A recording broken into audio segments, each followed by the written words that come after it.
Bueno, acaba vostede de facer unha visita polos stands deste FP Innova 2017. Fáganos un pouco un titular, que é o que máis salientable, o que máis se chamou a atención.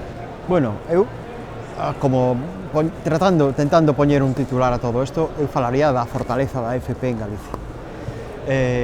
O decía o presidente no seu discurso, hai tres elementos claves na FP en Galicia. Un é que conseguimos, despois da crisis, doblar o número de alumnos. O segundo é que pois xa levamos uns cuantos anos superando alumnos de FP sobre os alumnos de bachillerato, o que significa unha dignificación da formación profesional. E por último, algo que é moi importante e que non todo o mundo coñece, que é a empregabilidade que teñen actualmente os ciclos da FP. Preto do 80% dos alumnos que reciben unha formación de grado medio ou de grado superior de formación profesional acabando un emprego, e 8 de cada 10 alumnos é unha tasa realmente alta.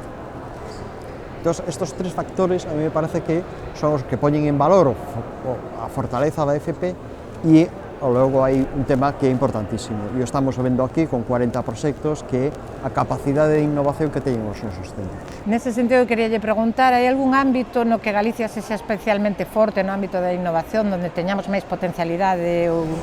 Bueno, a ver, cada familia profesional evidentemente ten os seus destinos e as súas propias innovacións.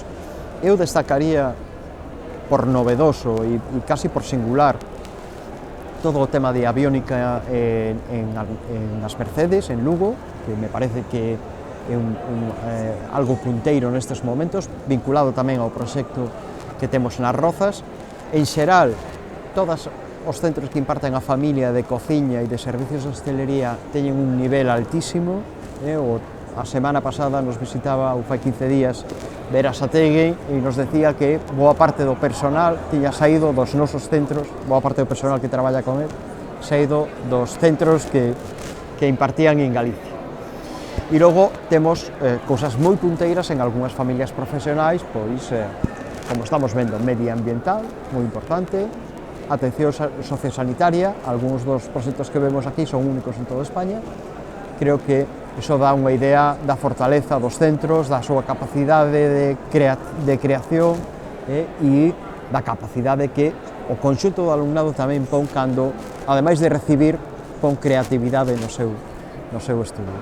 Xa para rematar, algún reto inmediato de cara ao futuro, tanto o que atinxe a formación profesional como a innovación? Algún obxectivo que acadar, así en breve? Un reto importante é conseguir que os centros de formación sexan tamén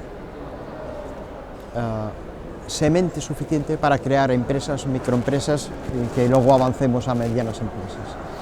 Desde esa perspectiva, a mí me parece que a rede de viveiros é algo importante. Os rapaces con espírito emprendedor teñen que saber ter a capacidade e a facilidade para poder crear empresas nos viveiros e logo saltar directamente ao mercado. E a mí me parece que é o gran reto que nos queda por cumplir. Eso e aumentar, na medida do posible, a formación profesional dual.